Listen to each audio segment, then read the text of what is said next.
Hi guys, if on turns or at speed, the back of the car takes away. This to say that the floating silent blocks are out of order.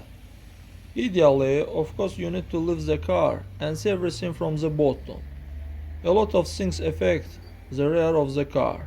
These tires, curved wheels, wheel alignment, but mostly these are silent blocks, and yet they make a terrible sound. The car squeaks like a cord. They change a little more difficult. They need to be pressed out, and when pressing, you need to remove the anther of the silent block and add a little grease.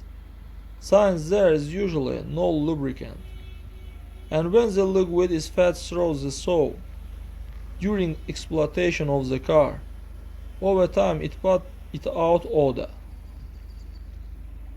Now guys, on the channel I have a video on replacing the silent block.